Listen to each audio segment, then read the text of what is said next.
भारताने आपली ताकद काय आहे हे या लढाईच्या माध्यमातून दाखवून दिलं।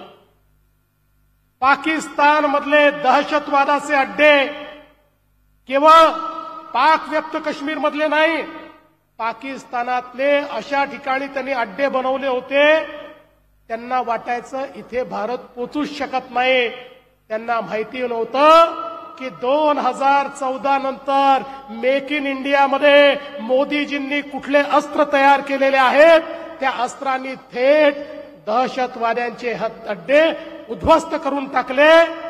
आणि आपण बघितलं सगळ्या दहशतवाद्यांना नेस्तनाबूत करण्याचं काम त्या ठिकाणी माननीय मोदीजींच्या माध्यमातून आपल्या सेनेने केलेलं आपण बघितलं। एकीकडे आपल्या सेनेचं अभिनंदन करताना माझ्यासमोर प्रश्न पडतो, सगळे वेगवेगळ्या पक्षाचे लोक, सगळे भारतीय एकत्रितपणे सेनेचं आणि मोदीजींचं अभिनंदन करतायत, पण राहुल गांधी काय झालं समजत नाही। प्रश्न विचारतायत, किती विमान पडले, कसे पडले, काय पडले, म्हणजे हे प्रश्न पाकिस्ताननी विचारले पाहिजे ते विचारण्याची हिंमत पाकिस्तानची नाही, कारण त्यांचं कंबरड मोडलेलं आहे, त्यामुळे ते शांत आहेत आणि ते प्रश्न राहुल गांधी विचारतायत। बरं, त्यांचे चेले चपाटे हे त्यांच्यापेक्षा गैररीते।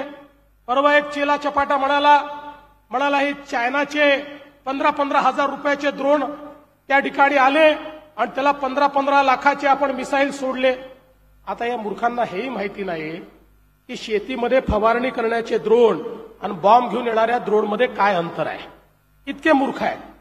अरे वेड्यांनो, भारताने आपली ताकद काय दाखवली तर या ठिकाणी जेवढे ड्रोन आणि जेवढे क्षेपणास्त्र पाकिस्तानने पाठवले, एकही भारताच्या जमिनीला स्पर्श देखील करू शकला नाही।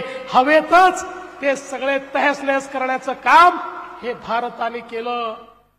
आणि म्हणून बंधू भगिनींनो, आजपर्यंत आपण पाक व्याप्त काश्मीर ऐकत होतो। पाक व्याप्त काश्मीर आपल्याला सगळ्यांना माहिती आहे, पण आज माझ्या लक्षात आलं केवळ पाक व्याप्त काश्मीर नाही आहे, पाक व्याप्त काँग्रेस देखील तयार झालेली आहे।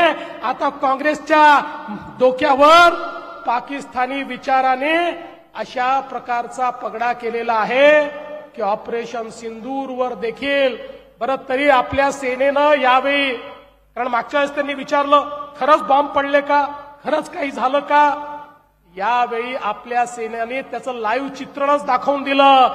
त्याच्यामुळे आता कोणी त्या ठिकाणी प्रश्न विचारू शकत नाही।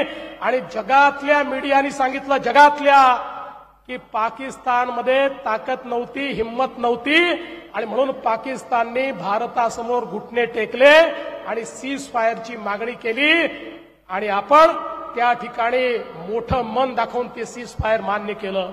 आणि म्हणून बंधू भगिनींनो, ऑपरेशन सिंदूर हे भारताची ताकद दाखवणार आहे। नवीन भारत काय आहे याचं चित्र आपल्या समोर आलेलं आहे। आणि आजचा दिवस तर याकरताही महत्वाचा आहे की मोदीजींनी पहिल्यांदा प्रधानमंत्री पदाची शपथ 2014ला घेतली, तो आजचाच दिवस आहे।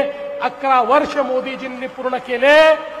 11 वर्षामध्ये भारताच्या अर्थव्यवस्थेला 4थ्या स्थानावर आणण्याचं काम हे मोदीजींनी करून दाखवलेलं आहे आणि लवकरच आपण 3ऱ्या स्थानावर देखील येणार आहोत। लेटेस्ट अपडेट्स और ताजा तरीन खबरों के लिए टीवी1 इंडिया लाइव को सब्सक्राइब कीजिए और नोटिफिकेशन पाने के लिए बेल आइकॉन को दबाना मत भूलिए।